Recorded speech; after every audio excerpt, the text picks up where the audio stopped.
السلام علیکم ورحمۃ اللہ وبرکاتہ. ان الحمد لله نحمده ونستعينه ونستغفره ونؤمن به ونتوكل عليه ونعوذ بالله من شرور انفسنا ومن سيئات اعمالنا. من يهده الله فلا مضل له ومن يضلل فلا هادي له. ونشهد ان لا اله الا الله وحده لا شريك له ونشهد أن محمدا عبده ورسوله. أما بعد فإن خير الحديث كتاب الله وخير الهدي هدي محمد صلى الله عليه وسلم وشر الأمور محدثاتها وكل محدثة بدعة وكل بدعة ضلالة وكل ضلالة في النار. أعوذ بالله من الشيطان الرجيم. بسم الله الرحمن الرحيم. يا أيها الذين آمنوا اتقوا الله حق تقاته ولا تموتن إلا وأنتم مسلمون.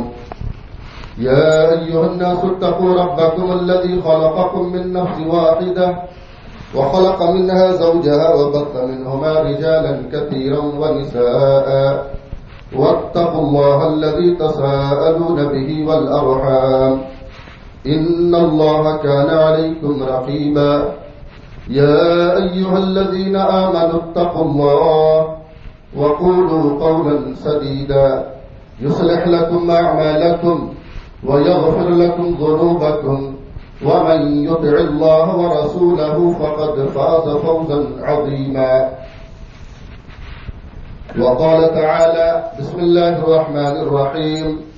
ولتكملوا العدة ولتكبروا الله على ما هداكم ولعلكم تشكرون. وقال النبي صلى الله عليه وسلم وإن لكل قوم عيدا وهذا عيدنا. رواه البخاري في كتاب العيدين. معزز مکرم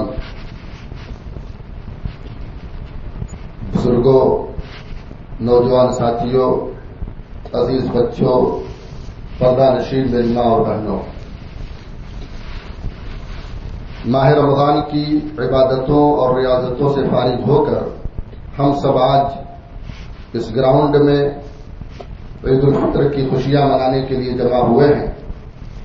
اللہ رب العالمین سے دعا ہے کہ اللہ تعالی ہم میں سے ہر فرد کو، ہر شخص کو، ہر گھر کو اللہ تعالی عید الفطر کی حقیقی خوشیوں سے، مسرتوں سے مالا مال فرمائے.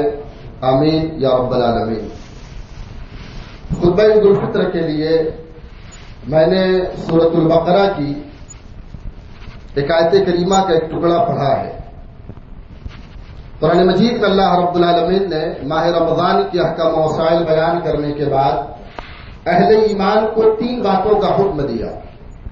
نمبر 1، اللہ رب العالمین نے فرمایا وَلِتُكْمِلُوا الْعِدَّةَ. اللہ تعالیٰ چاہتا ہے کہ تم گنتی پوری کرو. نمبر 2، وَلِتُكَبِّرُوا اللَّهَ عَلَى مَا هَدَاكُمْ. کہ اللہ تعالیٰ نے تمہیں جو ہدایت بخشی ہے، اللہ نے تمہیں جو ہدایت دی ہے، اس ہدایت پر اللہ رب العالمین کی کبریائی اور بڑائی بیان کرو. نمبر 3، وَلَعَلَّكُمْ تَشْكُرُونَ. تاکہ تم اللہ رب العالمین کا شکر ادا کرو، یا یہ کہ تم اپنے رب کا شکر ادا کرو. 3 باتوں کا حکم اللہ رب العالمین نے دیا. سب سے پہلی چیز کہ اللہ رب العالمین نے فرمایا کہ تم گنتی پوری کرو. ماہ رمضان کی گنتی، ماہ رمضان کے روزے 29 روزے رکھو. اگر چاند نظر نہ آئے تو ماہ رمضان کے 30 روزے مکمل کرو. اور اللہ رب العالمین کے فضل و کرم اور اس کی توفیق سے ہم نے ماہ رمضان کے 30 روزے مکمل کیے. اللہ رب العالمین سے دعا ہے کہ اللہ تعالی ہمارے جو ہے روزوں اور ہمارے قیام و سیام کو اللہ تعالیٰ قبول فرما. نمبر 2، اللہ رب العالمین نے فرمایا کہ اللہ تعالیٰ کی دی ہوئی ہدایت پر تم اپنے رب کی کبریائی بیان کرو، اپنے رب کی بڑائی بیان کرو. اللہ تعالیٰ نے تمہیں روزہ رکھنے کی توفیق دی.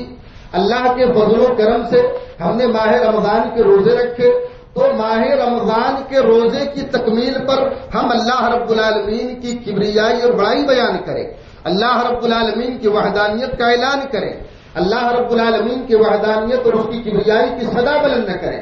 اسی لیے اللہ کے نبی صلی اللہ علیہ وسلم نے حکم دیا کہ جب عیدگاہ کی طرف نکلو اپنے گھروں سے اللہ رب العالمین کی کبریائی اور بڑائی بیان کرتے ہوئے نکلو، اللہ اکبر لا الہ الا اللہ واللہ اکبر وللہ الحمد۔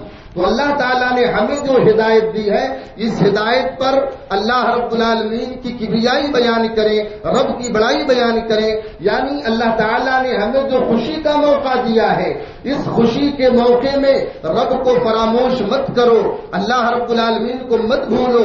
جس رب نے تمہیں خوشیاں عطا کی ہیں اس رب کی کبریائی اور بڑائی بیان ہونی چاہیے، اس رب کا ذکر ہونا چاہیے۔ اور تیسری چیز اللہ رب العالمین نے بیان فرمائی وَلَعَلَّكُمْ تَشْكُرُونَ، تاکہ تم اللہ رب العالمین کا شکر ادا کرو، اپنے رب کے شکر گزار بندے بنو۔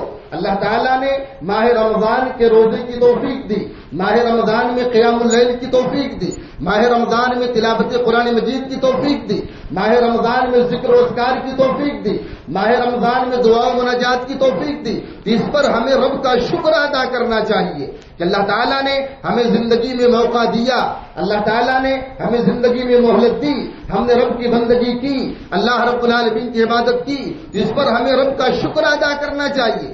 اور یہ شکر گزاری صرف آج کے دن تک محدود نہیں بلکہ ہمیں زندگی میں ہمیشہ اپنے رب کا شکر گزار بن کر زندگی گزارنی ہے۔ زندگی کے ہر شعبے میں ہمیں رب کا شکریہ ادا کرنا ہے، اللہ رب العالمین کا شکر گزار بندہ بننا ہے۔ اسی لیے اللہ رب العالمین نے فرمایا وَلَعَلَّكُمْ تَشْكُرُونَ، تاکہ تم اپنے رب کے شکر گزار بندے بنو۔ اور شکر گزاری کا تقاضا یہ ہے کہ اللہ تعالیٰ نے ہمیں اسلام اور ایمان کی دولت سے نوازا، اللہ تعالیٰ نے ہمیں عقیدے توحید کی دولت سے مالا مال کیا۔ یہ اللہ رب العالمین کی بہت بڑی نعمت ہے، یہ اللہ رب العالمین کی بہت بڑی دولت ہے، یہ بڑا قیمتی سرمایہ ہے۔ ہم اس پر اپنے رب کا جتنا شکر ادا کریں کم ہے۔ تو شکر گزاری کا تقاضا یہ ہے کہ ہم اسلام کے تمام قوانین کو، اسلام کے تمام تعلیمات کو، اسلام کے تمام احکامات کو ہم اپنی عملی زندگی میں نافذ کریں، ہم اپنی عملی زندگی میں نافذ کریں، ہم مثالی مسلمان بن کر دکھائیں، ہم پریکٹیکل مسلمان بن کر دکھائیں۔ یہی ہماری اسلام اور ہمارے ایمان کا تقاضا ہے۔ میرے دوستوں اور بزرگوں، میری ماں اور بہنوں، سچ بات یہ ہے کہ اللہ تعالیٰ نے اسلام کی دولت سے ہمیں جو نوازا ہے، ایمان کی دولت سے جو نوازا ہے، یہ دنیا کی سب سے قیمتی شے ہے، یہ سب سے بڑی نعمت ہے، سب سے بڑی دولت ہے۔ دنیا میں ایمان سے بڑھ کر، اسلام سے بڑھ کر، عقیدے توحید سے بڑھ کر کوئی دولت نہیں، کوئی نعمت نہیں، یہ بڑا قیمتی سرمایہ ہے۔ لہذا اس کی حفاظت ہم سب کی ذمہ داری ہے۔ ہم اپنے ایمان کی حفاظت کریں۔ ہم اور آپ جس دور سے گزر رہے ہیں یہ چیلنجز بھرا دور ہے، یہ فتنوں سے بھرا ہوا دور ہے، لہذا اس دور میں اپنے ایمان کی حفاظت کرنا، اسلامی تعلیمات پر کما حق عمل کرنا، اپنے عقیدے توحید کی حفاظت کرنا اور آنے والے نسلوں کے عقیدے توحید کی حفاظت کرنا یہ بہت ضروری ہے۔ اسلام کے مستقبل کے حوالے سے اللہ کے نبی صلی اللہ علیہ وسلم نے دو پیشین گوئیاں کی۔ اسلام کے فیوچر کے حوالے سے آپ صلی اللہ علیہ وسلم نے دو پیشین گوئیاں کی۔ ایک میں آپ صلی اللہ علیہ وسلم نے اسلام کا روشن مستقبل قرار دیا، ایک پیشین گوئی میں آپ صلی اللہ علیہ وسلم نے اسلام کے روشن مستقبل کے تعلق سے پیشین گوئی کی۔ اسلام کا مستقبل، اسلام کا فیوچر بڑا روشن ہے۔ حضرت مقداد بن اسود رضی اللہ عنہ بیان فرماتے ہیں، ترمذی شریف کی روایت ہے، اللہ کے نبی صلی اللہ علیہ وسلم نے فرمایا لا يبقى على ظهر الارض بيت وبر ولا مطر الا ادخله الاسلام، کہ اللہ رب العالمین اس سرزمین پر کوئی کچا مکان یا کوئی پکا مکان نہیں چھوڑے گا، کوئی شہر، کوئی دیہات ایسا نہیں ہوگا جہاں پر اللہ تعالیٰ اسلام کے کلمے کو داخل نہ کرے۔ یعنی اسلام کے روشن مستقبل کے تعلق سے اللہ کے نبی صلی اللہ علیہ وسلم نے یہ پیشین گوئی کی کہ اللہ تعالیٰ اس زمین پر چاہے پکا مکان ہو یا کچا مکان ہو، محل ہو، جھوپڑی ہو، شہر ہو، دیہات ہو، ہر جگہ اللہ تعالیٰ کلمہ توحید کو پہنچا کر رہے گا، کلمہ توحید کو اللہ تعالیٰ پہنچا کر رہے گا، یہ اللہ رب العالمین کا وعدہ ہے۔ اور آج ہم یہ چیزیں اپنی نظروں سے دیکھتے ہیں، ہماری غفلت کے باوجود، ہماری سستی کے باوجود پوری دنیا میں عالمی پیمانے پر سب سے تیز رفتار سے اگر پھیلنے والا کوئی دین ہے یہ مذہب اسلام ہے۔ مذہب اسلام ہے. اسلام اپنی ذاتی خوبیوں کی بدولت پھیل رہا ہے. جو لوگ اسلام سے جڑتے ہیں، جو لوگ اسلام کو پڑھتے ہیں، جو لوگ کتاب و سنت کی تعلیمات کا مطالعہ کرتے ہیں، اسلامی تعلیمات، قرآن مجید کا پیغام ان کے دل کو اپیل کرتا ہے، وہ کے اسلام میں داخل ہوتے ہیں.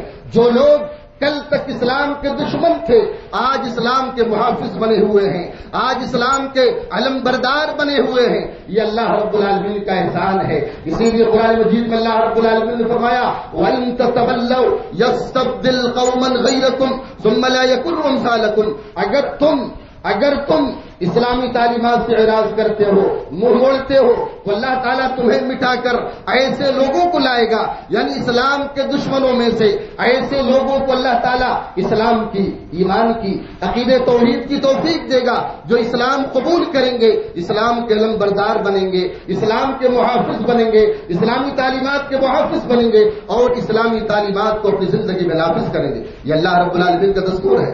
یہ تو رہی پہلی بات. اسلام کا روشن بڑا تابناک ہے، لیکن اس کے بعد اسلام کا ایک اور مستقبل آنے والا ہے، اسلام کا ایک اور فیوچر آنے والا ہے. قیامت کے قریب اللہ کے نبی صلی اللہ علیہ وسلم فرماتے ہیں اس کے بعد جو مستقبل آئے گا، اسلام کا جو فیوچر آئے گا، وہ خطرات سے بھرا ہوا ہوگا، وہ چیلنجز سے بھرا ہوا ہوگا، وہ فطروں سے بھرا ہوا ہوگا. حضرت حذیفہ بن یمان رضی اللہ عنہ بیان فرماتے ہیں، امام ترمذی، امام ابن ماجہ رحمہ اللہ نے کتاب الفتن میں یہ روایت نقل کی. اللہ کے نبی صلی اللہ علیہ وسلم فرماتے ہیں کہ قیامت کے قریب ایک وقت آئے گا. اللہ کے نبی صلی اللہ علیہ وسلم نے فرمایا ایک وقت آئے گا کہ اللہ رب العالمین کی سرزمین پر اسلامی تعلیمات مٹ جائیں گے. یدرس الاسلام کما یدرس وشی الصوت. آپ صلی اللہ علیہ وسلم نے فرمایا اسلام اسی طرح مٹ جائے گا جس طریقے سے کپڑا پرانا ہونے کی وجہ سے کپڑے کا نقش و نگار مٹ جاتا ہے، یعنی کپڑے کا نقش و نگار مٹ جاتا ہے، اسی طریقے سے اسلام مٹ جائے گا. آپ نے آگے فرمایا حتی لا یدرا ما صیام ولا صلاۃ ولا نسک ولا صدقۃ. یہاں تک کہ اللہ رب العالمین کی سرزمین پر کسی کو نہیں پتا ہوگا روزہ کسے کہتے ہیں، نماز کسے کہتے ہیں، قربانی کسے کہتے ہیں، صدقہ کسے کہتے ہیں.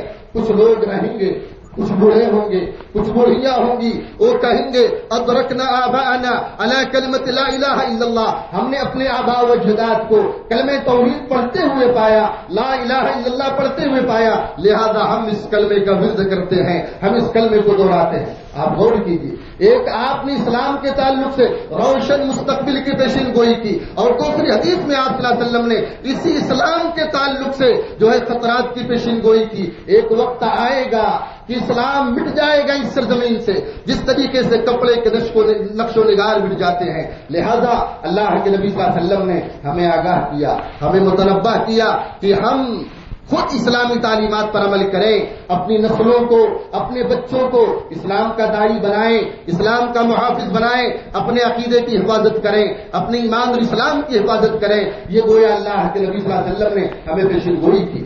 اسی طریقے سے خطبہ عید الفطر کے حوالے سے دوسرا پیغام، جس طریقے سے اللہ رب العالمین نے ہمارے اوپر حقوق العباد، حقوق اللہ فرض کیا ہے. ایک اللہ رب العالمین کی بندگی، رب کی کبریائی، رب کی بڑائی، اسی طریقے سے شریعت نے ہمیں تعلیم دی ہے حقوق العباد کو ہم زندگی میں کبھی فراموش نہ کریں. ہمارے سماج اور معاشرے میں ہمارے غریب رشتے دار رہتے ہیں، ہمارے ہمارے آس پڑوس لوگ رہتے ہیں، یتیم ہے، فقیر ہے، مسکین ہے، بیوہ ہے. یہ تمام کے تمام لوگ ہمارے ارد گرد رہتے ہیں. شریعت نے تعلیم دی عید کا دن خوشی کا دن ہے، اپنی خوشیوں میں ان لوگوں کو شامل کرو. شاید اسی لیے تو عید الفطر کے دن اللہ کے نبی صلی اللہ علیہ وسلم جو ہے مردوں سے خطاب کرنے کے بعد آپ خواتین میں جاتے تھے، خطاب کرتے تھے، اور آپ صلی اللہ علیہ وسلم خواتین کو صدقے کی تعلیم دیتے تھے. یا معاشر النساء تصدقن ولو من حلیتکن. آپ صلی اللہ علیہ وسلم نے فرمایا اے عورتوں کی جماعت، اے خواتین کی جماعت، صدقہ کرو، اللہ کی راہ میں خرچ کرو. جس طریقے سے مرد صدقہ کرتے ہیں، مرد خرچ کرتے ہیں، تم بھی اللہ کی راہ میں صدقہ کرو. اپنے کام کی بالیاں ہی کیوں نہ دے کر. گویا آپ نے یہ تعلیم دی. عید الفطر کا دن یہ حقوق العباد کی ادائیگی کا دن ہے. اس دن سماج اور معاشرے میں رہنے والے غریب، مسکین، یتیم، بیوہ، ضرورت مند، حاجت مند، مجبور ایسے لوگوں کو جب تک ہم اپنی خوشیوں میں شامل نہیں کریں گے تب تک ہماری عید کی خوشی مکمل نہیں ہوگی. تمنا درد دل کی ہے تو کر خدمت فقیروں کی، تمنا درد دل کی ہے تو کر خدمت فقیروں کی، نہیں ملتا یہ گوہر بادشاہوں کے خزینوں میں. تو لہذا اللہ رب العالمین کی رحمت، اللہ رب العالمین کی برکت ایسے سماج پر نازل ہوتی ہے جس سماج کے امیر غریبوں کا خیال رکھتے ہیں، جس سماج کے امیر مسکینوں کا خیال رکھتے ہیں، جس سماج کے امیر حاجت مندوں کی ضرورتوں کو پورا کرتے ہیں، اور اس سماج پر رب کی لعنت برستی ہے جس سماج میں رہنے والا مالدار، جس سماج میں رہنے والا امیر یتیموں کو، غریبوں کو، کمزوروں کو، بے بسوں کو، مجبوروں کو کچلتے ہیں، مسلتے ہیں، ان کی ضرورتوں کا خیال نہیں رکھتے. لہذا اگر اللہ تعالیٰ نے ہمیں مال سے نوازا ہے، دولت سے نوازا ہے، اس مال میں، اس دولت میں غریبوں کا حق ہے، انہیں بھی خوشی منانے کا حق ہے، انہیں بھی عید منانے کا حق ہے. لہذا ہم اپنی خوشی میں ان کو شامل کر کے عید کی خوشیوں کو مکمل کریں. اللہ کے نبی صلی اللہ علیہ وسلم فرماتے ہیں انما تنصرون وترزقون بضعفائکم، کہ اللہ رب العالمین کی نصرت، اللہ تعالیٰ کی مدد، اللہ کا رزق جو تمہیں ملتا ہے یہ سماج میں رہنے والے کمزوروں کی برکت سے ملتا ہے. سماج میں جو کمزور طبقہ ہے، جو مجبور طبقہ ہے، جو بے بس طبقہ ہے، جو غریب طبقہ ہے، جو مسکین طبقہ ہے، جو یتیم طبقہ ہے، جو بیواؤں کا طبقہ ہے، ان کی وجہ سے اللہ تعالیٰ سماج پر رحمتوں کا نزول کرتا ہے، سماج پر رب کی تائید نازل ہوتی ہے، اللہ رب العالمین تمہیں رزق دیتا ہے. لہذا ہمیں چاہیے کہ سماج میں رہنے والے مجبوروں کو ہم کبھی حقارت کی نظر سے نہ دیکھیں، بلکہ ہم اس نظر سے دیکھیں یہ وہ لوگ ہیں، یہ افراد ہیں، یہ اشخاص ہیں جن کی برکتوں سے اللہ تعالیٰ کی مدد ہمارے اوپر نازل ہوتی ہے، اللہ رب العالمین کی طرف سے ہمیں رزق ملتا ہے. تیسرا پیغام نوجوانوں کے تعلق سے. نوجوان جو کبھی قوم ملت کا سرمایہ ہوا کرتا تھا، قوم ملت کا سرمایہ ہوا کرتا تھا، آج وہی نوجوان قوم کے لیے ملت کے لیے آج درد سر بنا ہوا ہے، درد سر بنا ہوا ہے. لہذا نوجوانوں کی ذمہ داری یہ ہے کہ اپنی قدر و قیمت کو سمجھیں، اپنی اہمیت کو سمجھیں. اسلام نے نوجوانی کو بڑی اہمیت دی ہے، اسلام نے نوجوان کے بڑے مقام اور مرتبے بنائے ہیں. لہذا نوجوانوں کو چاہیے اپنی قدر و منزلت کو سمجھے. بہت ساری خرابیاں ہیں، بہت سارے بگاڑ ہیں، بہت سارے نوجوان ایسے، اکثریت نوجوانوں کی ایسی ہے کہ والدین کے نافرمان ہیں، ماں باپ کے نافرمان ہیں، والدین کو دکھ دیتے ہیں، والدین کو رنج دیتے ہیں، والدین کو ستاتے ہیں، والدین کو رلاتے ہیں. اس حقیقت کو یاد رکھو، جو لوگ اپنے والدین کو ستاتے ہیں وہ زندگی میں کبھی کامیاب نہیں ہو سکتے، زندگی میں کبھی ترقی نہیں کر سکتے. والدین کی خوشیاں چھین کر وہ کبھی خوش نہیں ہو سکتے. لہذا اس حقیقت کو ہمیشہ یاد رکھو کہ رب کی رضا والدین کی رضا میں ہے. اگر ہم اپنے رب کو راضی کرنا چاہتے ہیں پہلے اللہ کی زمین پر ماں باپ کو راضی کریں، ماں باپ کو خوش کریں. اگر ہم نے والدین کو ناراض کر دیا رب ناراض ہو جائے گا. والدین زندہ ہیں، قدر کرو، خدمت کرو، خدمت کر کے دعائیں لو. اگر والدین اس دنیا سے جا چکے ہیں ان کے حق میں مغفرت کی دعائیں کرو، ان کے حق میں رفع درجات کی دعائیں کرو. اسی طریقے سے نوجوانوں کو چاہیے کہ عشق و معاشقے کے فتنے سے اپنے آپ کو بچائیں، اپنے دامن کو پاک و صاف رکھیں، کردار یوسفی اپنے اندر پیدا کریں. بے حیائی کے دور میں، فتنوں کے دور میں، برائیوں کے درمیان رہ کر اپنے ایمان کی حفاظت کرنا، اپنے عقیدے کی حفاظت کرنا، اپنے کیریکٹر کی حفاظت کرنا بڑا چیلنج بھرا ہے، بڑا مشکل ہے. لیکن جو نوجوان فتنوں کے دور میں اپنے ایمان کو بچا لیتے ہیں، اپنے کیریکٹر کو بچا لیتے ہیں، یقیناً ایسے نوجوان بڑے قابل مبارکباد ہیں، بڑے قابل مبارکباد ہیں. اور ایسے ہی نوجوانوں کی شریعت نے جو ہے تعریف کی ہے. اور اسی طریقے سے نوجوانوں کی ذمہ داری یہ ہے کہ تعلیمی میدان میں آگے بڑھیں، اپنی صلاحیتوں کا لوہا بنوائیں، جو ہے اپنا ٹیلنٹ دنیا والوں کے سامنے پیش کریں. کیونکہ آج سماج کو، ہماری قوم کو نوجوانوں کی ضرورت ہے. ایسے نوجوان جو تعلیم یافتہ ہوں، ایسے نوجوان جو باصلاحیت ہوں. لہذا اپنی صلاحیتوں کے ذریعے سے، اپنی تعلیم کے ذریعے سے اپنا نام روشن کریں، اپنے خاندان کا نام روشن کریں، اپنے جو ہے خاندان، اپنے گاؤں کا نام روشن کریں، اپنے ملک کا نام روشن کریں. یہ تعلیم شریعت نے دی ہے. اور آخری بات کہ آج عید کا دن ہے، خوشی کا دن ہے. خوشی بانٹنے کا دن ہے، لہذا آج کا دن خوشیوں کو تقسیم کرنے کا دن ہے، جو لوگ روٹھے ہیں ان کو منانے کا دن ہے، ان کو گلے لگانے کا دن ہے، نفرتوں کے دیپ بجھانے کا دن ہے، محبت کے دیپ محبت کے چراغ جلانے کا دن ہے، لہذا آج کا دن خوشی کا دن ہے، لہذا اگر ہماری کسی سے دشمنی ہے اللہ کے واسطے ہم نفرت کی کھائی کو پاٹیں، دشمنی کی کھائی کو پاٹیں، دشمنی کی دیوار گرائیں، نفرت کی دیوار گرائیں، اپنوں کو گلے لگائیں، گلے شکوے دور کریں، کیونکہ اللہ تعالیٰ اس بندے کو پسند کرتا ہے، اللہ تعالیٰ اس بندے کو بڑا محبوب رکھتا ہے جو بندہ دوسروں کی غلطیوں کو درگزر کر دیتا ہے، دوسروں کی غلطیوں کو معاف کر کے اسے گلے لگا لیتا ہے، اسے اپنے قریب کرتا ہے، ایسا بندہ اللہ رب العالمین کو بڑا محبوب ہے۔ ہم چاہتے ہیں کہ ہم سے جب غلطی ہوتی ہے ہماری خواہش ہوتی ہے کہ ہمارا رب ہمیں معاف کر دے، لہذا ہماری ذمہ داری بنتی ہے کہ اگر کوئی ہمارے حق میں غلطی کرے، ہم پر کوئی تبصرہ کرے، ہم پر کوئی طنز کرے تو ہم اس کی غلطیوں کو معاف کریں، اس کی غلطیوں کو درگزر کریں۔ یقیناً ایسے لوگوں پر اللہ رب العالمین کی رحمت، اللہ رب العالمین کی برکتوں کا نزول ہوتا ہے۔ اس لیے ضرورت اس بات کی ہے ہم مل جل کر رہیں، متحد اور متفق ہو کر رہیں، اسی میں ہمارے لیے خیر ہے، بھلائی ہے، برکت ہے۔